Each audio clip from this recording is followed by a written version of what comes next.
Fruit custard बनवण्यासाठी आपल्याला लागेल दूध. तर इथे मी अर्धा लिटर दूध घेतलेलं आहे आणि ते आता आपल्याला गरम करायला ठेवायचं आहे.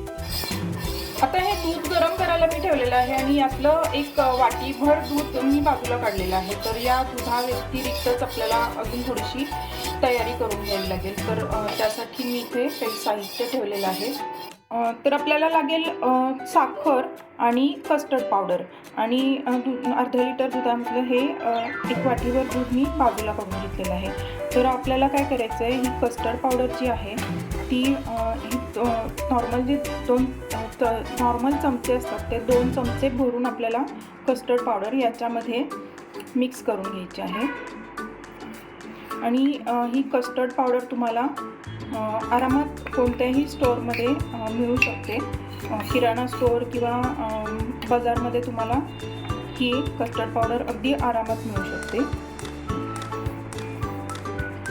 आणि तुम्हाला ती 2 ते 3 फ्लेवरमध्ये मिळू शकते, मँगो, स्ट्रॉबेरी आणि व्हॅनिला. तर ही मी व्हॅनिला फ्लेवरची कस्टर्ड पावडर घेतली आहे. तर तुम्ही कोणत्याही फ्लेवरची पावडर घेऊ शकता. आता ही आपल्याला चांगली मिक्स करून घ्यायची. तर असं कशासाठी करायचं, तर डायरेक्ट आपण जर पावडर त्या दुधामध्ये घातली गरम दुधामध्ये तर त्याच्या गुठळ्या होतात आणि ती व्यवस्थित मिक्स होत नाही. म्हणून आपल्याला ही पावडर आधी अशी मिक्स करून घ्यायची, त्याची पेस्ट करून घ्यायची आहे. आणि दूध आपलं थोडंसं गरम व्हायला लागलं म्हणजे उकळायला लागलं की त्याच्यामध्ये आता ही पेस्ट आपण घालायची. तर हे दूध गरम व्हायला लागलेलं आहे, हे बघा.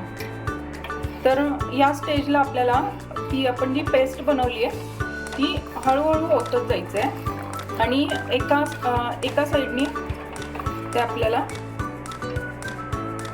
मिक्स करत जायचं आहे. आणि आता आपल्याला हे असंच एकसारखं हलवत राहायचं आहे. जोपर्यंत हे मिश्रण घट्ट होत नाही तोपर्यंत आपल्याला हे असंच हलवत राहायचं आहे. आता दुधामध्ये ही पावडर मिक्स करून फक्त 2 मिनिटं झालेली आहेत आणि तुम्हाला दिसत असेल हे थोडं थोडं घट्ट व्हायला लागलेलं आहे. तर आपल्याला ते पूर्ण घट्ट करायचं आहे.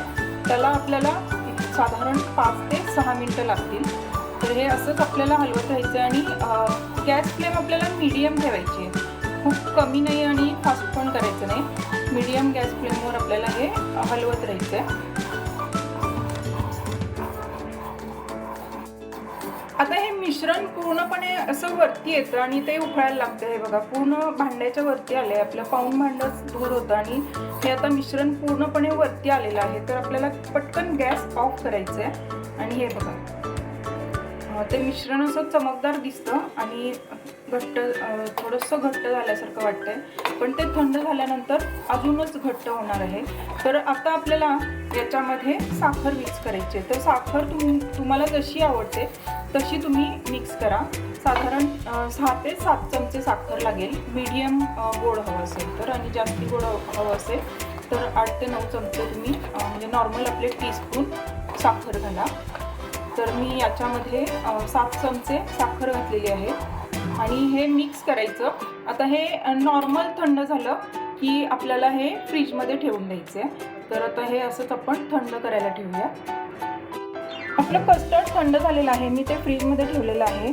आणि आता आपल्याला फ्रूट्स कट करून घ्यायचे आहेत. तर 2 फळं जी वर्षभर मिळतात आणि सहज आपल्याला मिळू शकतात ती म्हणजे केळ आणि सफरचंद. तर ही फक्त 2 फळं वापरूनच तुम्ही फ्रूट कस्टर्ड बनवू शकता. आणि फक्त 2 फळं वापरली म्हणून टेस्टमध्ये काही कमी येईल किंवा खूप जास्ती फळं वापरली तर जास्ती टेस्ट वाढेल असं काही नाही. फक्त ही 2 फळं वापरून सुद्धा फ्रूट कस्टर्ड छान लागतं. तुम्ही सीजनल फळं घेऊ शकता. माझ्याकडे स्ट्रॉबेरी होती म्हणून मी स्ट्रॉबेरी घेतली. आणि हे डाळिंब फक्त मी गार्निशिंगसाठी वापरणार आहे. आणि फ्रूट कस्टर्ड सर्व करण्याआधी तुम्ही 1 तासभर ही फळं कट करून एअरटाईट कंटेनरमध्ये बंद करून ठेवू शकता. फक्त हवाबंद डब्यामध्ये भरून ठेवायची म्हणजे ती काळी पडत नाही. तर आता ही फळं आपण कट करून घेऊया. कस्टर्ड ओतून घेतलेलं आहे आणि आपल्याला ते अगदी थोडंसं अर्धा बोल किंवा पाऊण बोलच ओतून घ्यायचं आहे, कारण आपल्याला नंतर यामध्ये फ्रूट्स ॲड करायचे आहेत. तर हे कस्टर्ड मी याच्यामध्ये ओतलेलं आहे. आता याच्यामध्ये आपल्याला आपण जी चिरून घेतलेली फ्रूट्स होती ती एक एक करत ॲड करायचं आहे. तर हे असं बारीक किंवा थोडंसं गोल असं थोडेसे मोठे काप तुम्ही करू शकता. तर हे मी सफरचंद आणि केळ घातलेलं आहे आणि हे घातल्यानंतर अगदी थोडंसं मिक्स करा. आत्ता हे गार्निशिंग म्हणजे छान दिसतं आहे हे प्रेझेंटेशन, म्हणून मी हे असंच ठेवते. तुम्ही खाताना ते मिक्स करून घ्या. आणि वरून आता हे मी स्ट्रॉबेरी घालते आणि थोडेसे डाळिंबाचे दाणे घालायचे साईडने, म्हणजे छान दिसतात.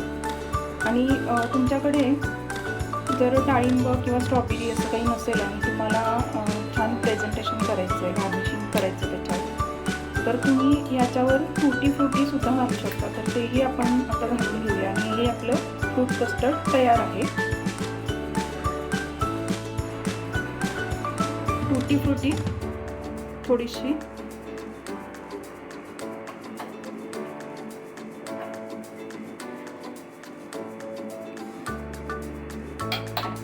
आणि तयार आहे आपलं फ्रूट कस्टर्ड खाण्यासाठी.